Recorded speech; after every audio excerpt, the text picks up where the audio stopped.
Well, welcome. We are so pleased that you are joining the SEEP Network and the Hard Edge Network for this session on art and the liturgical calendar. I'm Joe Swimmer, the Executive Director of SEEP Network, and we are pleased today to be joined by a terrific panel that will walk us through some of their projects with art and integrating that into the liturgical calendar. And this session is going to be led by Paul Gordon, Bishop Paul Gordon now out of Wyoming. We are so pleased to have Paul Gordon Chandler as our moderator.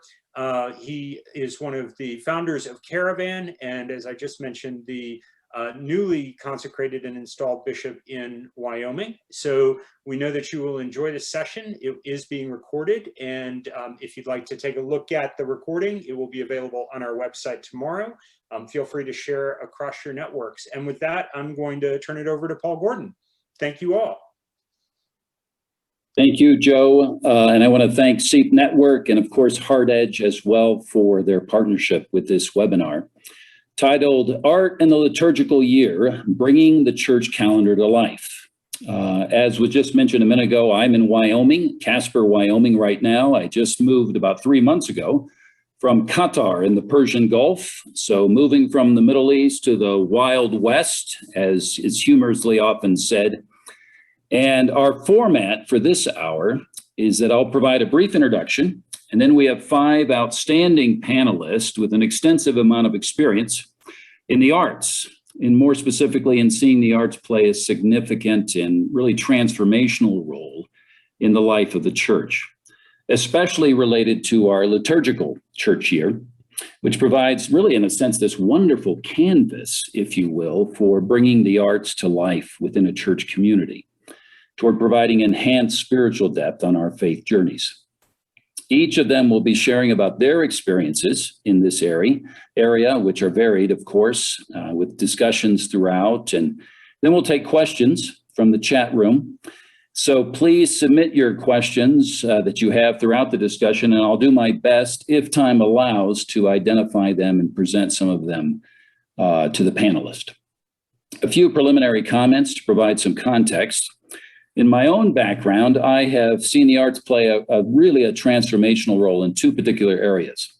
First, when I was serving as serving with the Episcopal Church in Cairo, Egypt, as the rector of the International Episcopal Church there, we began to use the arts strategically in the area of peace building, building bridges really between those of different faith traditions, especially between Christians and Muslims in that context, and between those of different cultural and ethnic backgrounds, specifically those from the Middle East and West, seeking to address really the discord and misunderstanding and tension that existed so often between them.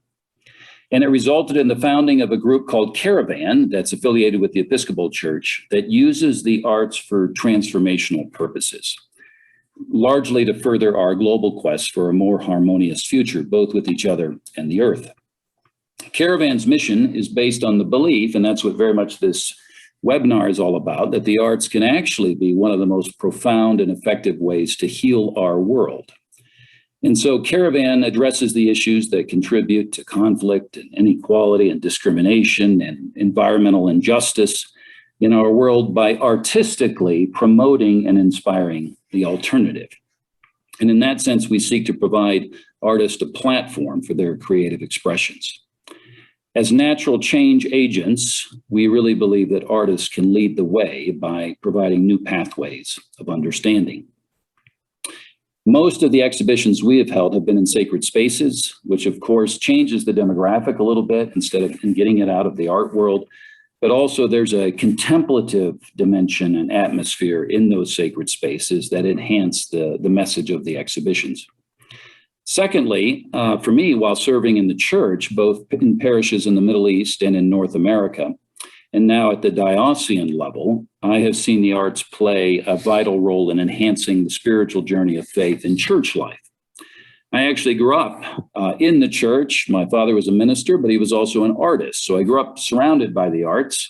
And I grew up in a country that one could say, the country of Senegal, is the center of the arts for West Africa. And so for me personally, it has led me to consistently have the arts at the heart of our worship and spiritual formation in the church. And this has taken on numerous shapes, from art as centerpieces of focus in alternative worship services, to programs that take the form of what is called Visio Divina, to large artistic installations in the church nave, to special art focuses during specific times of the liturgical calendar, which we're going to talk about in a moment, and then to artist residencies in the church, to even providing highlighting a profound work of art in most of my sermons. And being new to Wyoming, it's been really moving to see how much the arts have played and continue to play a profound role in Episcopal churches throughout the state in their expressions of faith, from moving wood sculptures to stained glass windows highlighting how Christ walks the Wyoming road, to paintings, to Native American hide canvas works, to beadwork, etc. One may naturally ask, why art? Well, first of all, foundationally, I think we all agree that it has a transcendent nature. Art creates new pathways of understanding, providing the power really to strike us at a deep subconscious level. Paul Tillich, the renowned 20th century German theologian, wrote quite extensively on this. He writes, "All arts create symbols for a level of reality which cannot be reached in any other way. The symbolic power of art not only opens dimensions and elements of reality which otherwise would remain unapproachable, but also unlocks dimensions and elements of the soul." And art, there's no question, takes us to that deeper dimension. Echoing one of my favorite sculptors, Anish Kapoor, the renowned British Indian sculptor, how he describes his artistic work when he said, "I'm attempting to dig away at the great mystery of being. I've always seen it as my role as an artist to attempt to make wholeness." So art very much invites us to kind of reimagine ourselves, our internal narratives, even our world. And it provides a focal point. It offers a pause. It's a point of reflection. And a wonderful recent example for me has been that it just opened, I believe, yesterday. Sean Scully, the Irish-born artist, abstractionist, his new exhibition in Paris, which is titled Entre ciel et terre, Between Heaven and Earth, and it really delves deeply into the inner world. But secondly, one of the secrets, I think, of the arts and its uniqueness is that it's indirect in its approach to addressing the spiritual. And so as a result, often those walls that tend to go up don't, and they're not raised. So, and as this indirect catalyst, art creates a safe space in which to begin inner dialogue of the soul. I'm reminded of the words of the art patron and the founder of the Menil Collection Museum in Houston, Dominique de Menil. "Art is God's way of clearing the path to our hearts." And so art very much offers an opening to the heart. And I have found initiates what one might call spiritual conversations. So the point or the aim of art really is always higher than art. And it's certainly been my experience, both with Caravan and then using the arts within the Episcopal Church tradition. Now, in a role like this that I'm currently serving, I'm often asked, what's the future of the Episcopal Church? What's it going to be? And I've been drawn to remember something that the former renowned dean of Trinity College in Cambridge, H.A. Williams, shared. He was made famous, as you may recall, for a book he wrote in the 1950s titled True Wilderness. But at the time of his death, there was discovered a bunch of papers in his desk that were intended to be his final book. And it was published about, let's say, 7 years ago. And in it, H.A. Williams said, I think quite prophetically, that the church of the future, 100 years from now, the only churches that will really survive, that will still be in business, are those churches that have become schools or centers of contemplation, of meditation, or of reflection, teaching people ways to access the deepest truths of our lives and to have true experiences of God. I think it's quite fascinating. And I would say the arts are central to that happening. And so we strongly believe that the arts could not be timelier, actually, for the arts to play a central role in the life of faith. We now want to discuss with our panelists how the arts can play a more central role in our liturgical year to be a source of inspiration and spiritual depth for our congregations and communities, and really for the artists themselves toward opening understandings of our faith in new ways.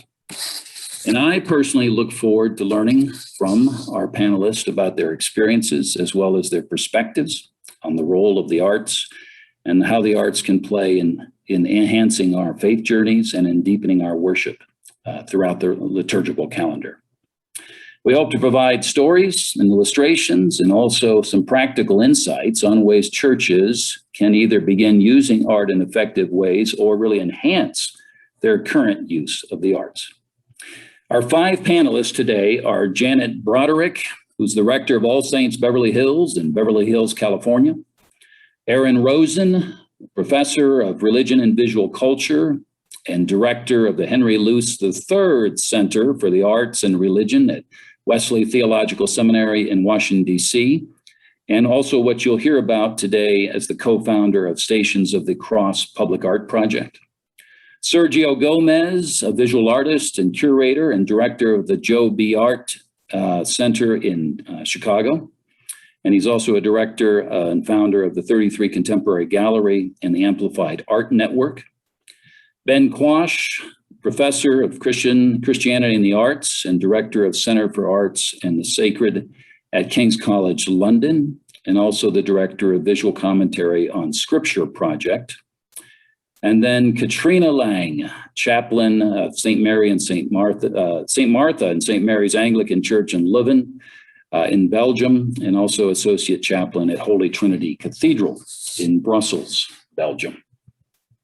And so to begin with, I would like to ask our panelists to please share a little bit about your experience of the arts within a church context, and then more specifically to tell us briefly about one or two, or a few actually, of your programs or initiatives where you've hosted or organized or seen that engages artists creatively and effectively with an aspect of the church calendar. And I'll go in the order that I introduced you, which would mean Janet Broderick first, and then Aaron Rosen, Sergio Gomez, Ben Quash, and Katrina Lang. Janet, welcome. It's great to have you with us. Well, thank you, Bishop Chandler. And good luck with your new work. You're welcome to visit us, Janet. Wyoming is a beautiful state. Well, I just to begin with, I'm the daughter of 2 artists. I was raised on Washington Square in New York. My mother, a painter and a screenwriter, and my father, an actor. And when I was very little, my father's first trip, where he went away for 6 months, was a State Department tour that had been designed by Kennedy in '63, in which they took the Glass Menagerie and Miracle Worker to 37 countries in order to create peace through art. So this work has been a part of my life and understanding of a vision for a better world from a very early age. And I just couldn't agree with you more about how profound and powerful it is. I'd also like to say that in Jersey City, where I was a rector for 10 years, art, in fact, preceded huge improvements in education, real estate values, peace in the streets, integration. And so on a practical level, as a pastor and priest, I've seen it work. One thing we did in Jersey City, this is 20 years ago, and the church had been pretty well gutted, and we sat on metal chairs for services, for worship. And but it still had beautiful poles, beautiful risers coming up out of the floor. And we decided that we would let every artist in town bid to decorate one and make it into something that said something about God. And so one of the most beautiful things I think I've ever seen in a church was walking into that sacred space, and with all of the different things that artists brought into the space, just giving them a bit of our architecture and saying, do with that architecture what you will.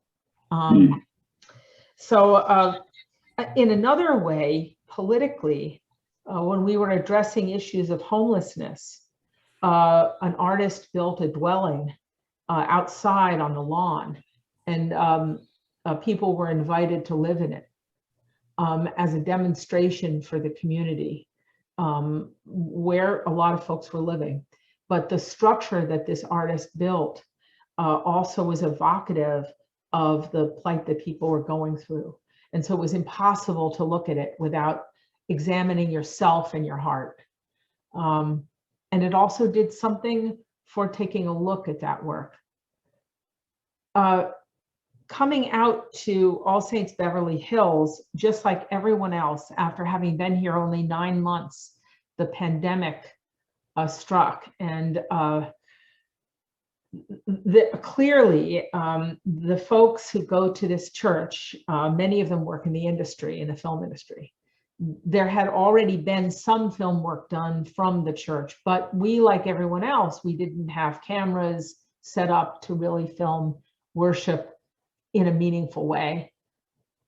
And so we started to ask the question, instead of just shooting a Zoom, what do we want to see? What is worship really? And how does it communicate in film? What are we really looking at? We're still asking that question. But one of the things that we did do was to replace our administrative management position with a fellow who ran a theater, who had been the head of a theater, the Hartford Stage Company, for 12 years. And also to hire my personal assistant was an actress, but also a producer.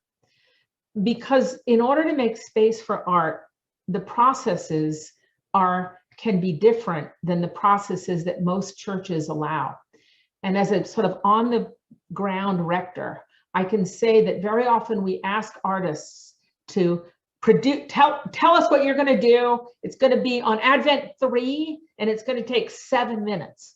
And the artist has not even begun to ask the question, begun to feel the space, begun to understand. So how do you meet that incredible talent and existential, thrilling creativity and talent with an organization that's got about 1.5 minutes for you, between the reading of this and the psalm? So one of the ways I'm trying to help this structure happen here, we're working for, is to have staff that are sensitive to artists and sensitive to artists' processes, which then allow them to come into the liturgy in a way that respects their work and their timing. I find very often that artists are offended by what they find in churches, and churches are offended by what artists bring, related to, what do you mean you need to be in this room for 8 hours and you need keys, and when are you leaving? And that can be offensive to the altar guild. And the artist is offended at the question. So working very hard to make room for artists and explain to the liturgical, the community, that it's going to be okay. We can do this. And then, of course, when they experience it, that's when they really get on board. So I'm going to just show you very quickly before I turn it over to Aaron. This may look a little like a PR piece, and I don't mean it that way. We came up to our annual meeting, and just like many churches, there was had been suffering in the parish. What did we accomplish? People felt remote from each other. People felt that they hadn't been communicated with as much as they wanted to be. What, in fact, had we done for the people of LA? And so a question was, how can we put together a film that actually showed me their new rector, who they hardly knew, and what they had accomplished and the work that we'd done together. So that's what this film was an attempt at, and I'm glad to be able to share it with you if I can. Okay, wait a minute. The next thing is share a screen. Am I sharing screen? Do you see it? Not yet, Janet. Okay, wait a minute. There you go. Okay, good. Perfect.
But so I'm a potter. So this was a way of connecting to the parish, some of what they'd been through and some of who I was. So over to you, Aaron. Well, that's a very natural transition because I'm a very terrible ceramicist. So I was admiring, that was very enrapturing to see it spinning so effectively as it got higher and higher. But I think there's a lot in ceramics to teach us and actually, well, without risking too many puns about centering and that importance. But I run the Henry Louis III Center for the Arts and Religion, as Paul Gordon mentioned, and I'm actually in the process of refitting our studio space where we have visiting artists to have pottery wheels again after a sort of generation without them. And I think it's a really important thing as we move back into physical spaces again to allow people to feel really attuned both with themselves, with the spaces that they're in, and to sort of harness the power of rituals and rhythms within the arts to sort of bring us back to ourselves and one another. So I think it's a very timely image that that you brought us in that video. I'll talk just a tiny bit about some of the endeavors that we have at the Luce Center for the Arts, and then there'll be an opportunity to talk about the project that I co-founded with Reverend Dr. Katrina Lang, who'll speak more to that particular project. But some of the things that we're doing at the Luce Center really involve my, well, it's always a problem, right, in terms, and Rowan Williams has written about this very well, about the problems of assuming a mantle and to what extent one's sort of personal theological eccentricities or template then inform the institution writ large. And And so being someone who's Jewish and the pandemic, I think isolation has just made me more Jewish. It's probably the story of Jews throughout eternity. When left to our own devices with limited stimuli, we just fall back on getting more and more Jewish. And being married to an Episcopal priest is that I found interfaith dialogue is very central to what I do. And so to take a different spin on Paul Gordon's question, one of the ways in which I have wanted to sort of energize the liturgical year for my seminary students and for the community has actually been to tap into the resources of other traditions and to say what kind of, holy envy, to use one author's term, or what kind of creative borrowing can we engage in that isn't appropriationist, but is a respectful way to tap into the resources that other traditions bring. And then also to do the same thing with artists. So one of the things that interests me the most is not always to take artists who say that they are Christian. In fact, to take artists who might have a profoundly ambivalent relationship with Christianity, or might be artists of another faith tradition, or might be, indeed, to pick a particular Jewish brand, people who are not Christians and still ambivalent about their own tradition, and then ask, how is it from those positionalities, how is it that they might still say really profoundly interesting, activating things for Christian audiences? And so I'll show you just a couple things that we're up to that I think kind of bring the spirit to bear. So what you can see here, hopefully, is our homepage, and we're involved in a number of different projects. We have artists in residence, and so we've really, as a seminary, tried to make the arts truly central to what we do and let it infuse people's sense of calling, and indeed hope that they see calling itself as something creative to be fulfilled during their time at seminary. We have a museum quality gallery that we run. And this year, since we haven't really been able to use our gallery, we've done some virtual shows, like many people in the art world, but we've also been collecting artists. And I think that's one of the most important things. Reverend Broderick brought up the issue of how do we support artists? How do we show that we truly respect, and if we don't understand, at least want to understand what their needs are and what they can bring in particular by being artists, rather than conforming them to the expectations of theological institutions. And so one of the things that we felt early on in the pandemic is we saw a lot of artists struggling to make rent, seeing their exhibitions canceled, seeing commissions not come through, seeing the freezing of things for foundries, for instance. Some artists that were waiting to deliver major bronzes, but if one of the few people within 300 miles of you can't make a bronze anymore, you can't really cash that paycheck. And so one of the things we thought we wanted to do was to reach out to artists and ask them, what would be a fair price for you to let go of this work? What you tell us what it is, what you want to pay us to pay you, and we want to find out from you what you think would fit our space, what would interest you, how is it that we could offer a different type of audience for your work. And here's just a couple examples of the things that that we collected this year by some really talented, really diverse artists. And that was the other challenge that I found coming on board, was to increase the diversity of our art collection to match the diversity of our community. And I think that's something that a lot of congregations are struggling with now, which is a good struggle, can be profoundly energizing. And so you can see here a work by my friend Güler Ateş from Turkey, who lives in the UK, and a work which captures, I think, this wonderful sense of strangeness and perhaps something that feels like a lack of belonging in this great space of the Oude Kerk in Netherlands, and yet a sort of a sense of communion that is actually sort of happening there between this veiled figure and the work of art in this church in Amsterdam. And just to go around the horn here with a few other examples, you can see Mojde Reziapour, an artist drawing on her Islamic as well as Zoroastrian heritage.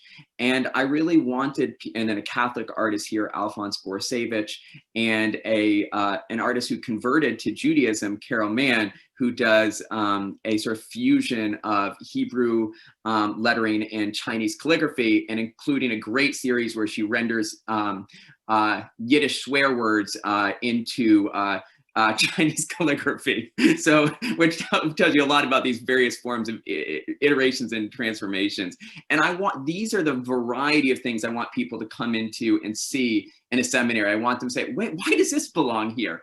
And I think if one of the privileges of working in a seminary or a church is you can lead that narrative in new ways. You can say, yeah, you might not think this has something to tell you about religion, but trust us. We've brought this here to you as curators for a reason. Let's start from the presumption, not that these things are going to be iconoclastic, that they're here to offend you, but that they have something really interesting to tell you about your faith and questions to engage you in if you give them the time and the space to do that. So I've really seen what we do as providing a platform to artists to really teach us in new ways.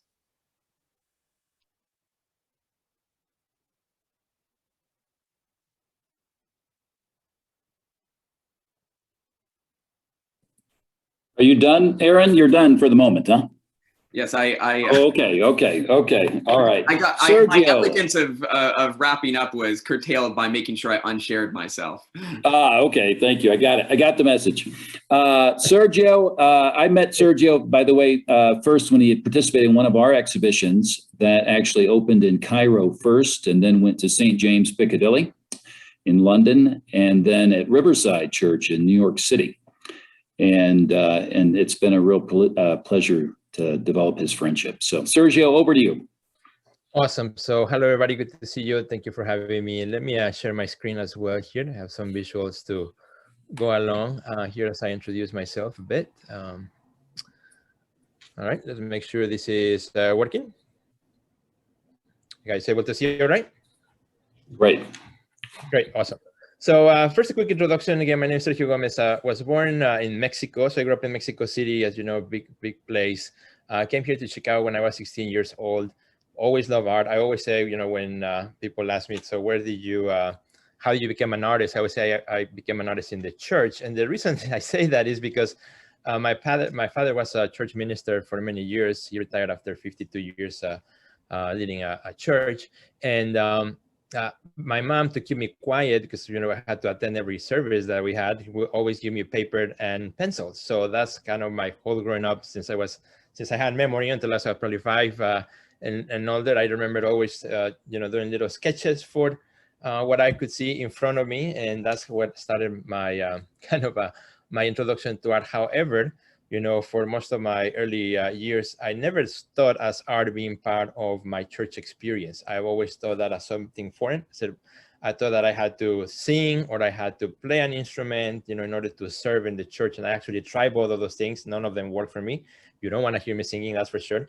And you know, I always felt that I was a foreigner, and within the church itself, on how this gift that I had could be employed, could be used, could also serve as a way to, you know, to start these conversations. And so as I went to school, I came here to Chicago in 1988, and along the way, met many people and found different types of also artists and different also churches and different faiths and things like that.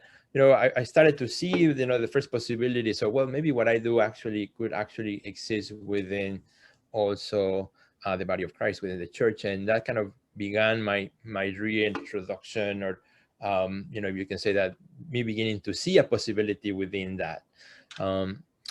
So I became also a curator here in Chicago for the Joby Art Center, which we're here in the city of Chicago, and my studio is here as well. That's been doing that for the last 10 years. So I always had that also entrepreneurial aspect within me. I started a gallery in 2004 called the Contemporary Gallery, which we still run here in Chicago. And of course now, because of the pandemic, doing a lot of things online.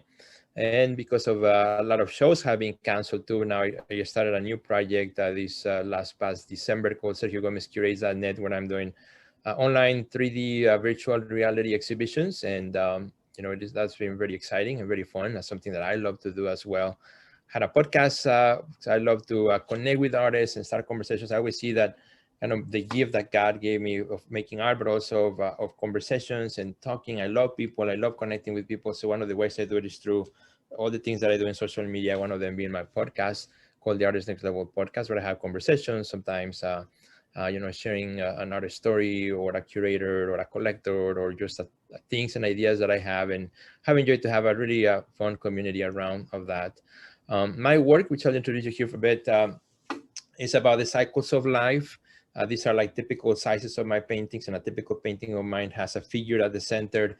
And it's all about this idea of understanding the cycles of life from birth to death, and our spiritual awareness throughout those cycles. What does it mean to be, spiritually conscious? What does that mean? And this idea of presence, like when somebody walks in a room and you may be busy doing something, but you feel that presence, right? That we all embody. And even without looking at the person, you feel like somebody's watching you. So I'm really interested in that. I try to capture that in each of my paintings that I create. And if you want to see more of my work, of course, you can see online, SergioGomezOnline.com. I've been fortunate and blessed to exhibit around the world through galleries and museums. And within the church context, I want to give you again some of the things that I've done as well within that context too. A lot of my work, starts as a life size because it's a trace of myself. So for example, this piece is called "I Crucify My Old Identity," where the cross, the Christ figure is my own silhouette. And I love to start that. And so when I have an opportunity to share my work within the church setting, I have this opportunity to speak about the process and speak about how the work comes, and that I find that becomes an anchor in which we can talk about faith and we can talk about those things. And even outside of the church setting, within galleries, within museums, this opportunity when people come and see, well, I see something that's spiritual, and then that becomes an anchor for conversation of some things that of the spiritual nature. Many years ago, I really wanted to do my own version of the Last Supper. So this is the Last Supper. I sold it, just a couple of years ago. But before that, for many years, it went to many churches where it was used as a way also to start conversations about, who we are as a body of Christ and the communion of Christ. And so that was one of the pieces really that kind of started to pull me back into how my art could be also part within the church ministry. This particular painting, it's about the children here at the border who die when they cross from Mexico to the United States. And this particular painting was part of an exhibition in 2018 called The Faces of Mercy. It was a group show that traveled to many churches all across the United States throughout the whole year.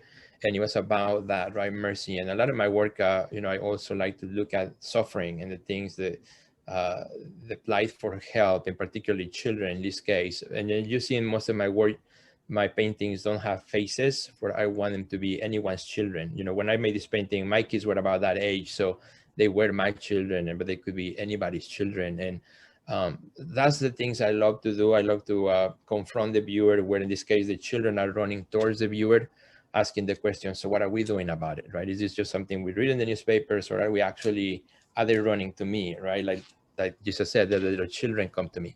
What would we do if they actually did come to me, right? So I like to kind of push those questions back into the viewer with some of the work that I do.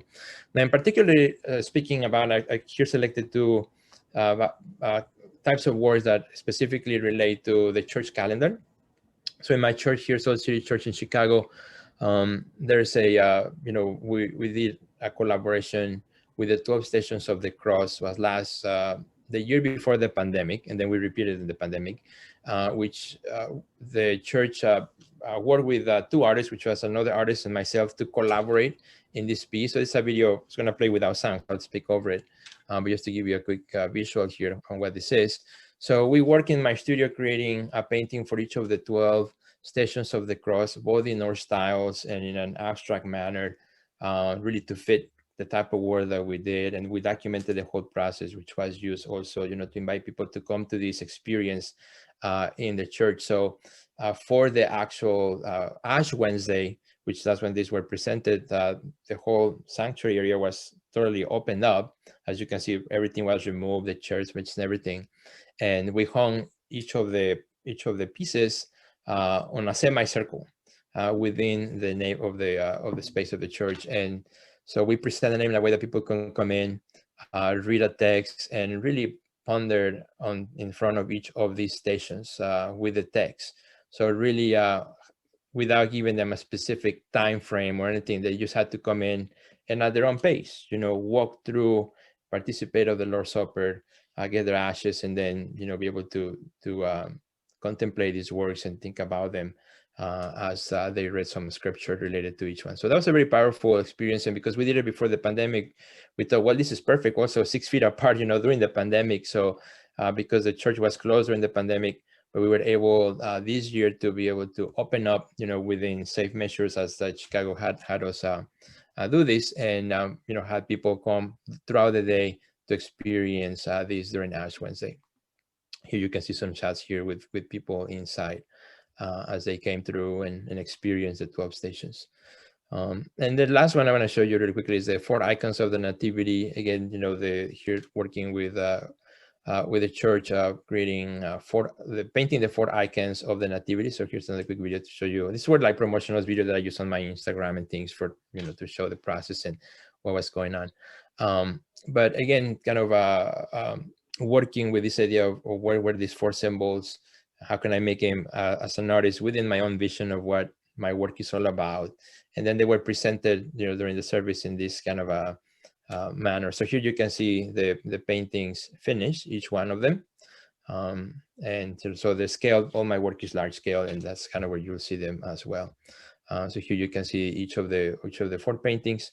Most of my paintings have always a sense of light. So, employing that within the 4 panels was really important for me. And then being able to translate that. So we had the paintings outside of the kind of in the mezzanine area. So where people came to the service, they experienced that through the service, through each of those panels being illuminated. And then when they went out of the church, they had an opportunity to see them in person and speak with me as well. So, and what I love about these 2 projects, which is I wanted to show them to you, is as an artist, I had the opportunity to really bring in my vision into the project, not necessarily, okay, here's the script, now you illustrate it, but how do you envision this? Here's what we want to do as an artist, how can we make it work? And then at the same time, the trust that the church had, for us to create the project, to me, that was super important. And yeah, that's kind of a bit about what I wanted to share with you guys. So let me stop my screen.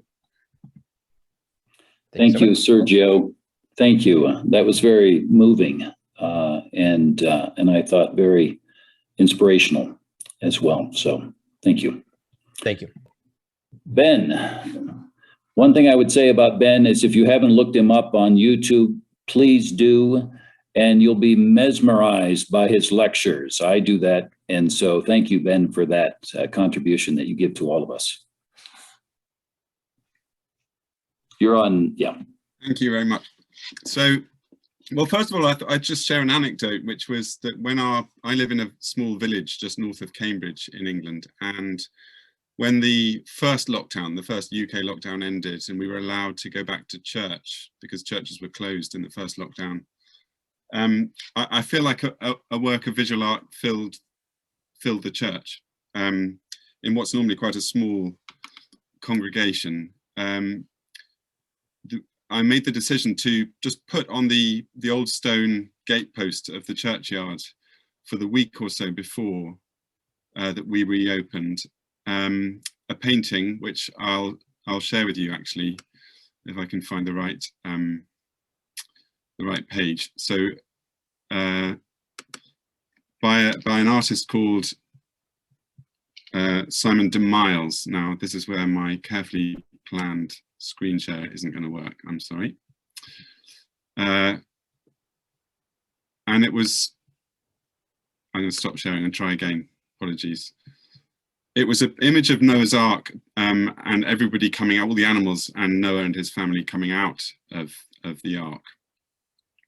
And the reason that I thought this would be a useful thing to show, or an interesting thing to show, was that the sense of having been kept out of the church building was in a way a bit like being confined, even though we were in a bigger space and the church was a limited one.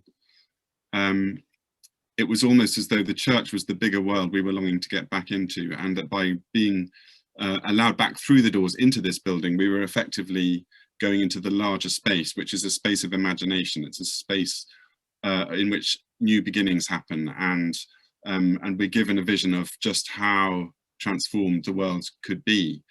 So oddly, when you go into church, you go out of the ark, you inhabit the new world of the Spirit.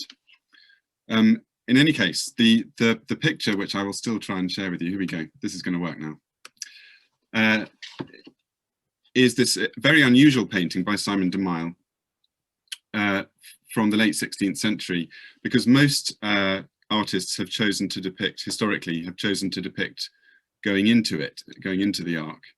And this image is one of extraordinary detail and delight in the abundance of the animal kingdom. And the details you can see if I zoom in here is just phenomenal. These are all studies of beasts, some of which this late 16th century European artist would have known and seen, some of which he would have known from drawings or paintings, and some of which he would simply have had to imagine.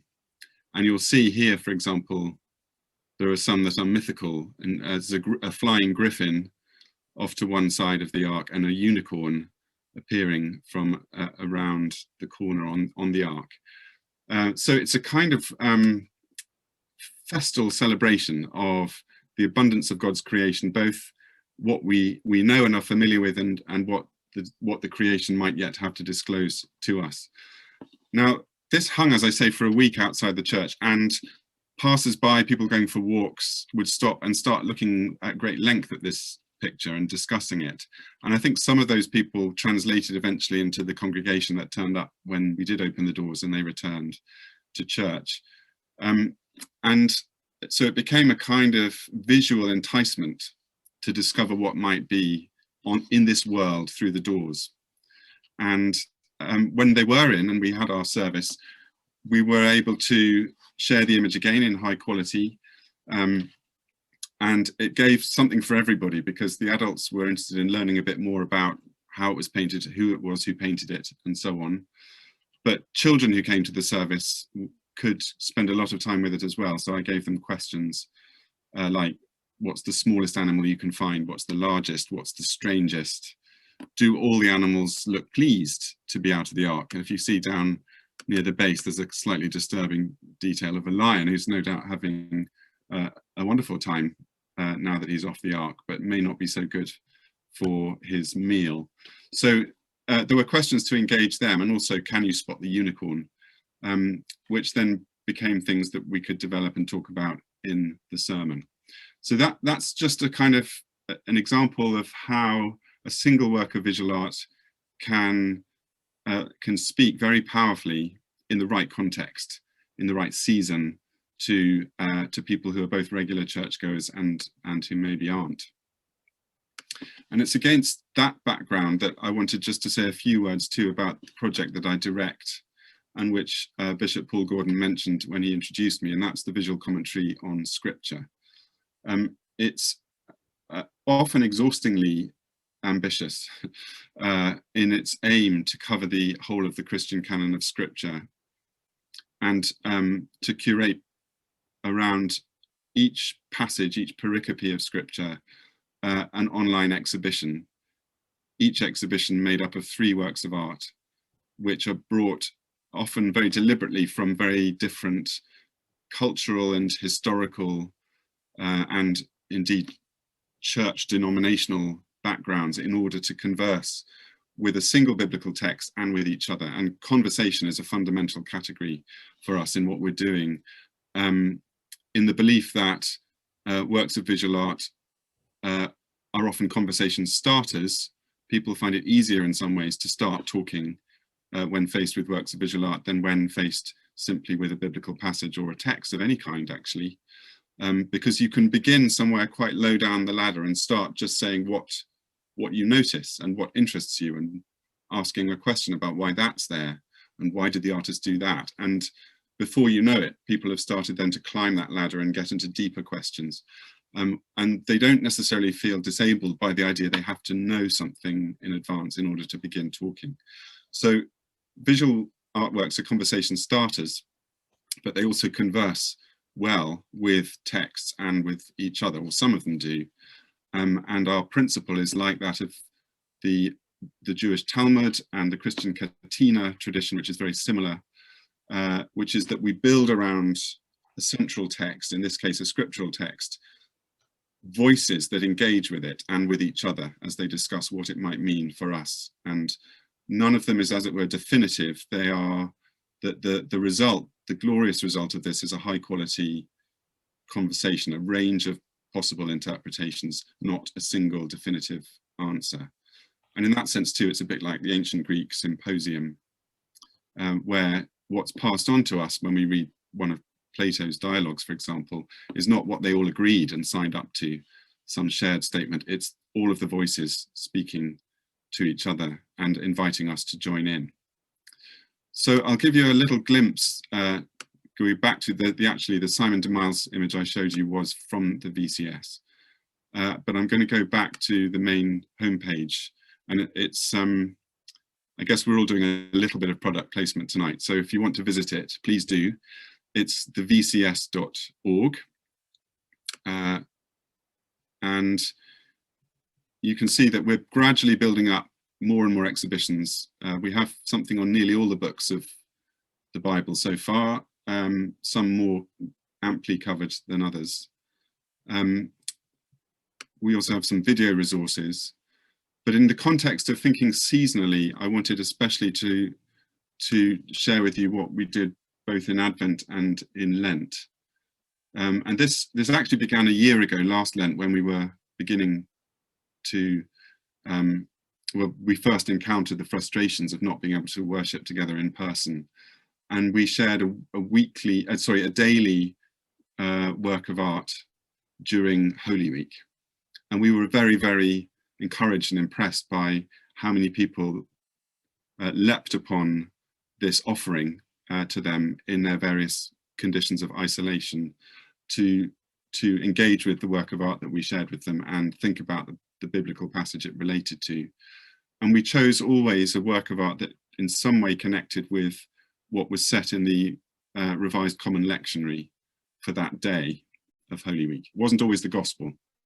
And very often, actually, the most interesting works related to either the Old Testament or the Epistle reading. And on the back of that, when it came to Advent, and we were still struggling with the effects of various degrees of restriction, we decided to launch an Advent calendar.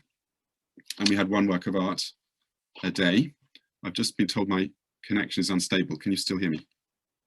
I hope so.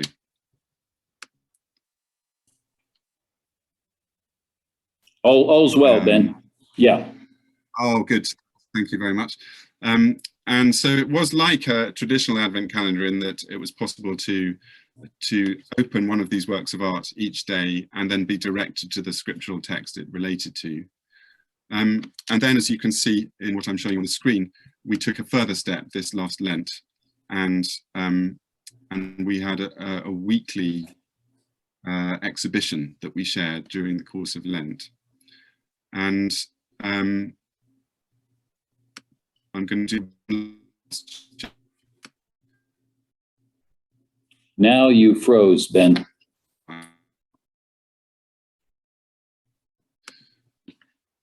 Okay, you're back. Okay, there we go. You can see the Advent calendar there. So this was the Advent calendar. You can see we marked Hanukkah along the way.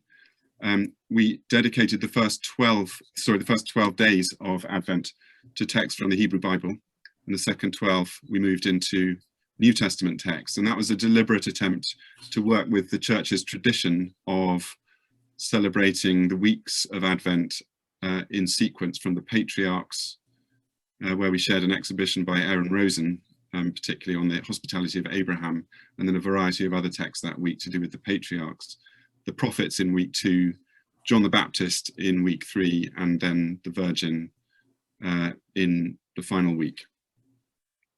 I won't share these testimonials. And then in Lent, we had again themes for each of the weeks that were selected with close attention to the lectionary and its themes and the traditional moments in which the church has paused and meditated during Lent.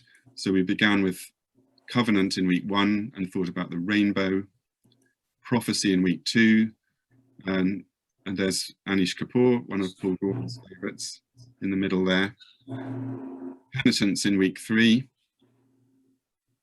Week 4, the promise of resurrection, and here a Jewish curator, Richard McBee, who's a painter based in New York, shared one of his own works, which you can see on the right, on Ezekiel and the Valley of Dry Bones, as well as the Knesset menorah and an extraordinary fresco from Dura Europos, originally in Syria. Lamentation in week 5, and crucifixion. Again, a Jewish curator here from Israel, Amitai Mendelssohn, who had been the curator of a major exhibition of crucifixions in Israel. And all of these 3 works were by Jewish artists. The central one here by Igal Tumarkin, exploring yet a further displacement, as it were, a further challenge to who we expect to find on the cross. Taking Chagall's step of reminding Christendom that Jesus was a Jew and placing instead a Bedouin figure on the cross as a further challenge to us to think who it is who is crucified and who we might find standing with us at the foot of the cross. I'm going to stop there because there's going to be an opportunity to discuss all of these things further. So thank you. And sorry for my loose connection. Thank you, Ben. And all those images are on your BCS website? It's a completely free open access site. Okay. It's growing all the time, and we now have over 700 works of art, all of which, as you saw, are zoomable. So they're all in very high resolution. And so you can spend a lot of time with just one. And if you have a lot of time, you can spend a lot of time with 700. Thank you. Thank you. Reverend Dr. Katrina Lang.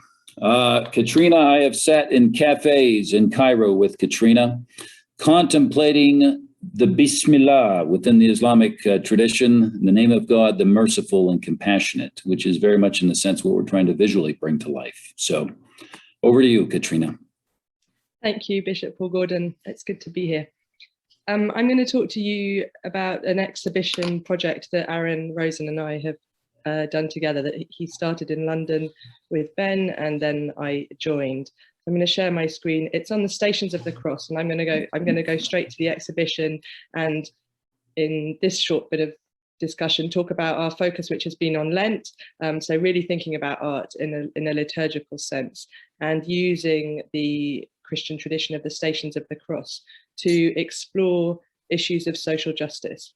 So it's bringing 3 aspects together, if you like: the devotional practice of taking the Stations of the Cross, the art that we use to do that, and then themes, issues of social justice.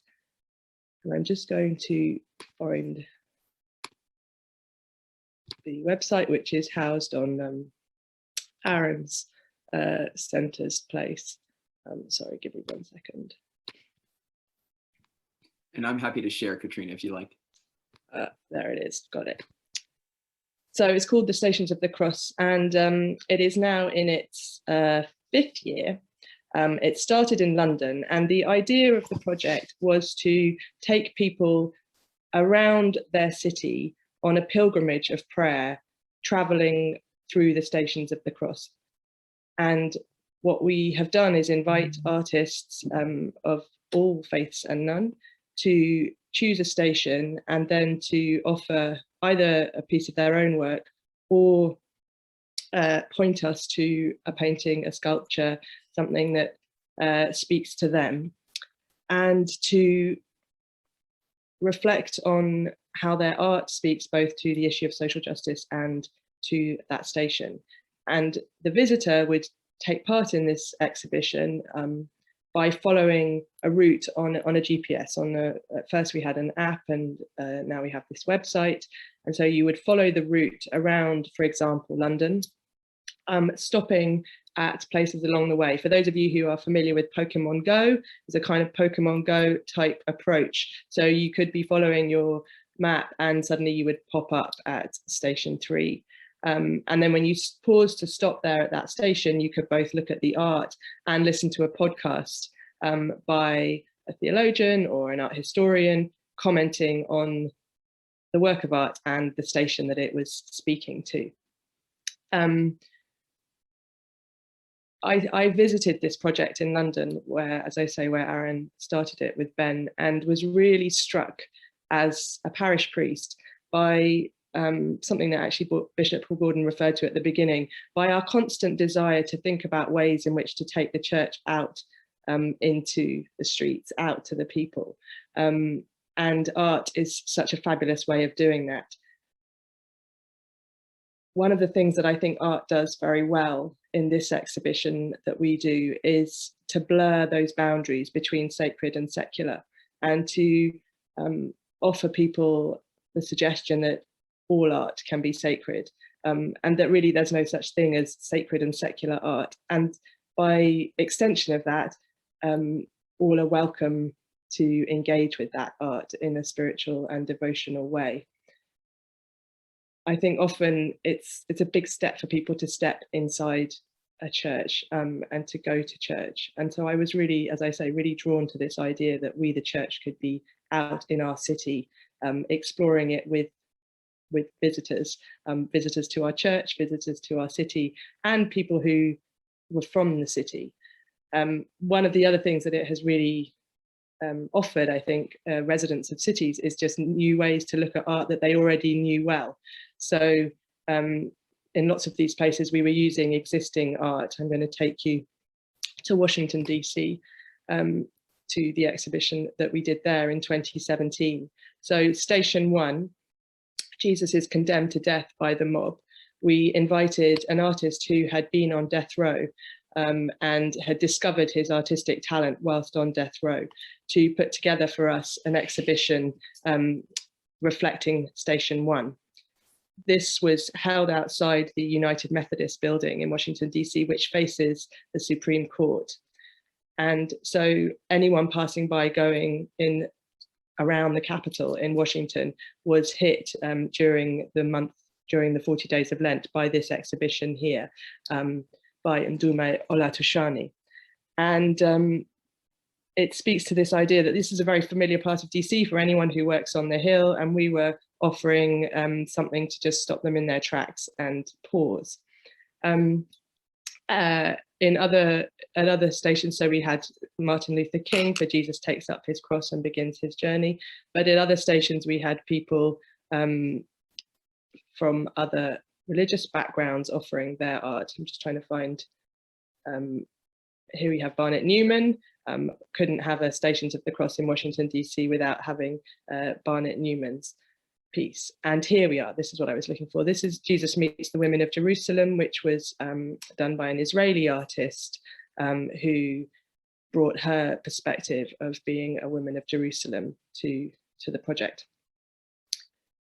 So what we're trying to do with this project is offer people a new way of looking at their city, offer people a new way of looking at art, and invite people to engage in a spiritual practice at an important spiritual time of the year for many people. There's been a bit of talk in this discussion panel about interfaith work, and that's where my interests lie. And I think what draws me to interfaith work is the idea that by engaging with a Muslim about their prayers, the way they read their scriptures, the way they understand the world, I, as a Christian, am encouraged to go deeper into my own Christian faith. That by virtue of spending time with my Muslim sister or brother, I want to go and find out more about what it means to be a Christian and to say my prayers.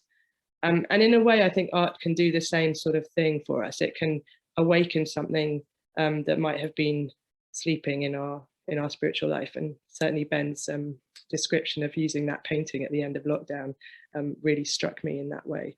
So that's what we're trying to do with the Stations of the Cross.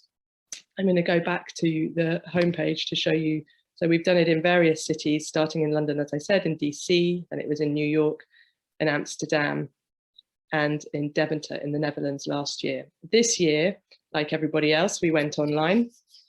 and decided to make a virtue of that by not being restricted to one city, but to go global. And so we invited artists from all over the world to offer a piece of their work, an image of their work that reflected the pandemic experience or the Black Lives Matter experiences of last summer for them. And that has been a really different experience for us.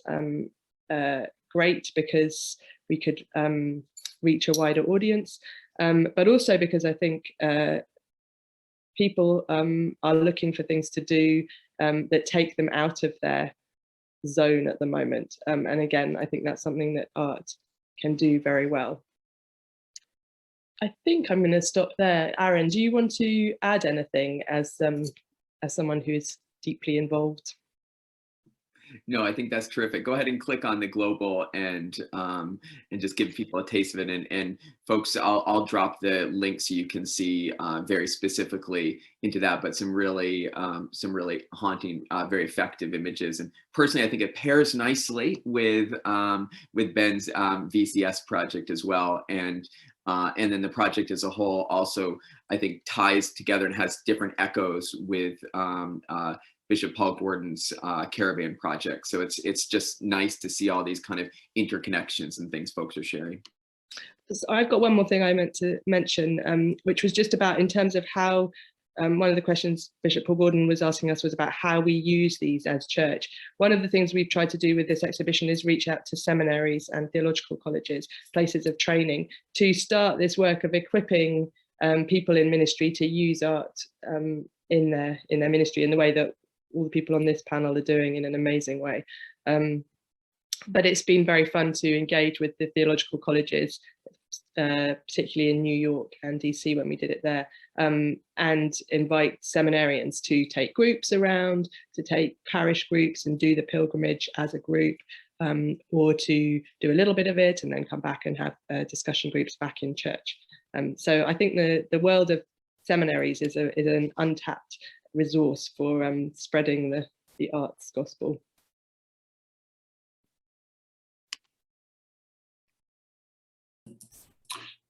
Thank you, everyone, for participating in this panel. I think we could continue on. I think it just whets the appetite, if you will, for a lot more discussion. And it's interesting, we've touched on the role of the arts in interreligious bridge building, on the reaching outside the church walls, connecting with those who are not currently linked to the church.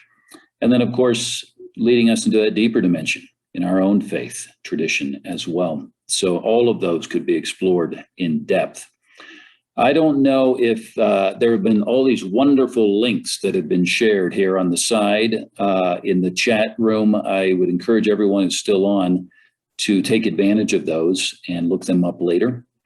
And it sounds like we need another panel in the future, another webinar to get more practical, because a number of things I think have surfaced as to what does it mean for us at a local church level, and how do we get involved in doing this in a more localized way.